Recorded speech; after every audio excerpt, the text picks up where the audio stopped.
Does your life sometimes just seem out of control? Well, I know that mine does sometimes, and I'm pretty damn sure yours does too. This book is one simple solution to that, and it's a really quick, good read, and we have the author here with us. And the idea that humans are in control and that spirit, the infinite, God, whatever label you want to attach to it, is not, can be a really foolish notion. Jim, thanks for being here, pal. Well, thanks for having me. What gave you the inspiration to try to help other people by writing this book? Well, the book centers around a dream that I had for 15 years. And in the dream, at a certain point, I would either wake up or I'd get out of what I was in. And one day, I didn't get out. I stayed in. So you stayed in a bad place? Or what do you mean? Actually, it was in a place that was very uncomfortable. And so I would get out. And I felt like I was losing control. And so at that point, I would either wake up and usually be anxious and nervous, or I'd get out. So losing control in the dream state? Yes. Okay. And so you're just having a bad, almost nightmare? Almost like a nightmare at that point, yes. I knew there was something beyond that was drawing me, but I was scared of it. Well, what was happening in your life to cause nightmarish type things? I'm not sure there was anything going on in my life. It seemed like life was pretty good. I felt like I was living life, my best life. I've always felt like I was a man that was spirit-driven and directed, that I followed the internal pull. But I realized that I was probably about 65 to 70% allowing something other than me to control. And that kind of prompted me to write the book. Almost a self-exploration at first. So you start writing this book because you started having bad dreams, and you started writing it. How did the book translate into helping not just you by getting it out? Because here at the Mystics of Texas, we are really big proponents of journaling and expressing yourself, the art of communication, which is can be very daunting, and people can get really overwhelmed when they first buy a journal. They think, oh, what am I going to write? Authors start to write, and they go, oh, is anybody going to read it? And then they put it out, oh, nobody's buying it. In the beginning process, what made you believe, as you started writing it, that this was going to translate into something beneficial for other people? Well, it's interesting you say a journal, because I think originally that's probably what I was doing, is I was trying to figure out why I continued to have this reoccurring dream and trying to understand what it was trying to tell me. So I think originally I was just writing down ideas and thoughts that were coming to my mind. As I thought about this dream that I'd wake up from, I'm like, what the heck's going on here? And I think as I began to write those things down, I began to realize that they were nuggets, truth nuggets that began to really speak to me. And so I put all that together, and it just sat there for a little while. Probably sat for a couple of years before I felt like I was able to go on with the publishing of the book, because up to that period of time, remember, for 15 years, I'd wake up or I'd get out.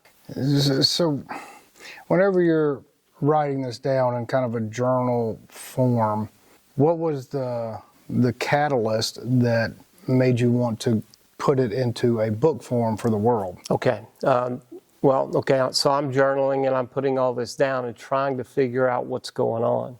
And after 15 years, I decided I was not going to get out of the river. I was going to stay in. And that is, by the way, the title of the book, Run to the River. Why in the hell would anybody want to buy Jim's book, and who the heck is Jim? Well, I can say this. I've read the book personally several times, and every time I read the book, something happens to me. It speaks to me. Well, that's easy to do and a common thing for most authors. So what is it about Jim's experience that anybody else thinks they would be able to take away? Like Eckhart Tolle, he has had some epiphanies. He had a lot of years of practicing the art form of spirituality that he teaches, or Alan Watts, or any of these other guys. Why would anybody want to listen or read Jim Girouard? Because I believe that I have lived a life that I really believed was spirit-led and spirit-controlled, and realized that just wasn't the case. Does this book help you either surrender or find your way back into spirit? It very, very much so, and challenges the reader to go all in. I couldn't release this book until I had taken a step into something that I knew was all in, where I was completely in and couldn't get out.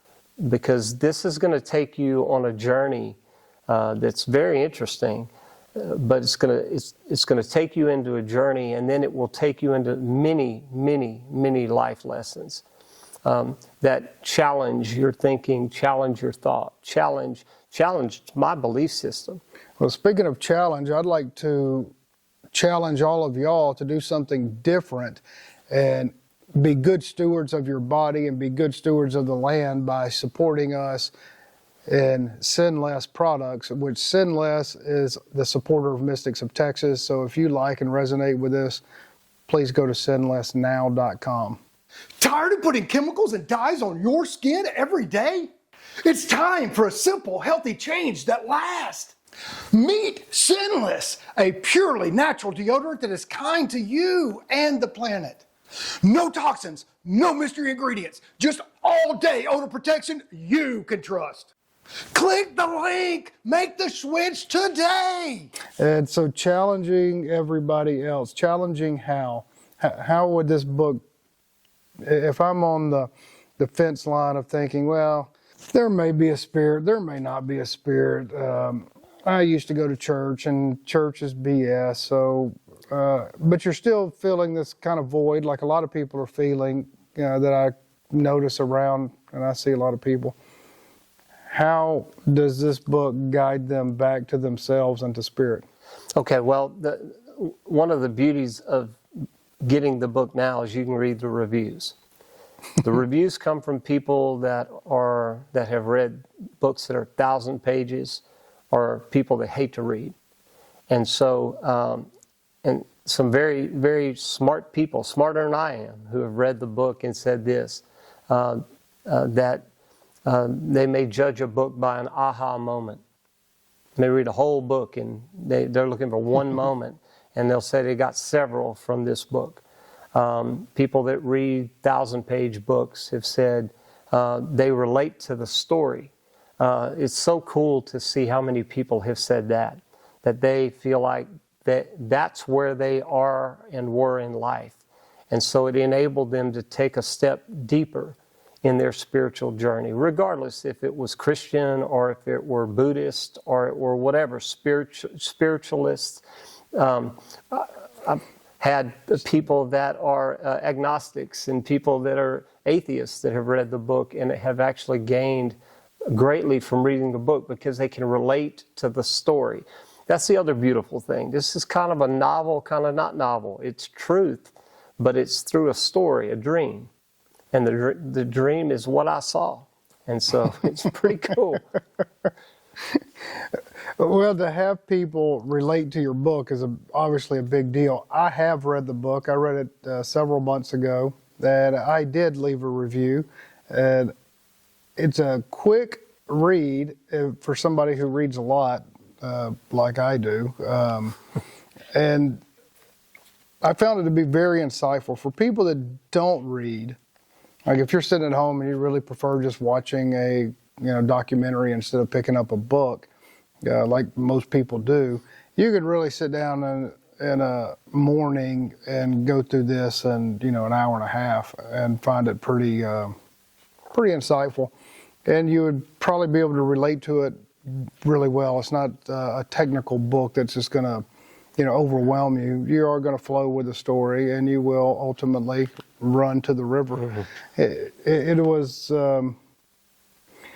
There are a lot of ways to say the same thing, and I liked it that it was not faith-based in a particular Christian denomination. It wasn't faith-based where you're trying to sell me on the different practices of Buddha or Hindu or Krishna or Allah or any of the other ones. And I liked it because spirit to me is something that I could relate to and how you expressed it, because I think we can all find our path, and whether like in the United States or in the Western world, it's Christianity.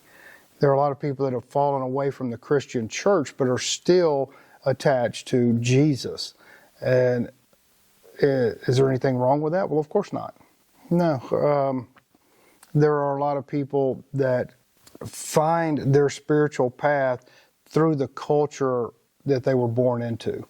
And that is what is most comfortable to them. So when certain people, especially in the West, when they pray, more often than not, they're praying to Jesus as the vehicle to the Spirit. Right. Some people do that with, in Eastern philosophy, with Ganesh or with Krishna or with whoever, and that's how they end up ultimately using their culture as their conduit to Spirit. And I personally believe that's a wonderful thing. Right. It's better to have that conduit that you're familiar with, and I believe the Spirit itself, I like to refer to it as just the infinite energies, because there are, no matter what your belief system, infinite energies around us. You right. came here and sat in that chair and you radiate your energy. My energy is going to you. We are now commingled in our energy together. That is just a fact. And on a molecular level, everything is moving, everything has its energies, and we're just exchanging these things nonstop.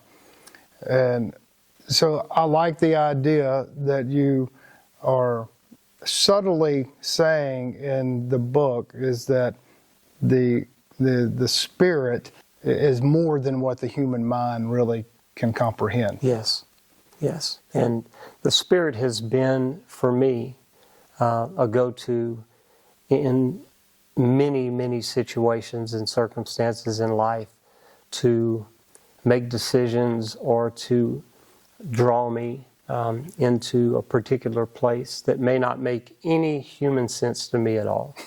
And that's why I believe that the step I took was all in, and when it was all in, I was in this river, and you'll understand when you read the book.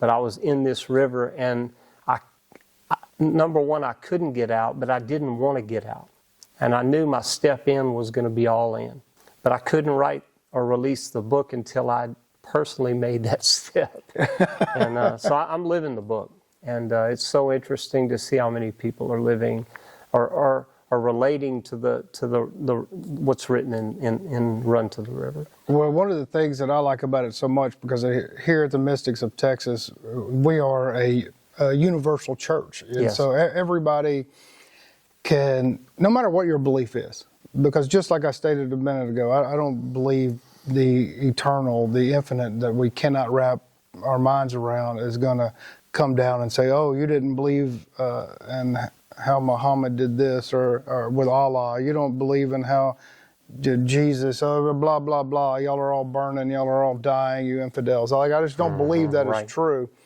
And that's one of the reasons why we're sitting here together today, because that book, your book, also explores the same spirit as in how we do here every Sunday. every Sunday at 1:15. So if you're in the local area, come out. Well, if you have good vibes or you are striving to have good vibes, you are welcome. And it's very much incredible on Sundays. Good. Friend, I'm glad you come all the time. I come all the time. It's awesome. It is, we all need a family and we all need some guidance. And sometimes we need a book for that guidance. Sometimes we need some, to be around good, solid, trusted friends in a safe place and that we can count on. Yes. And not just count on spiritually and emotionally. There's all sorts of other things that we count on each other for. You know, this river of life, if you will, sometimes requires a friend to come help you when you don't have a jack in your car to get a change of flat. Yes, sir, it does. Sometimes, you know, we just had a regular Sunday girl. I could tell she was a little stressed out thinking she might have to move.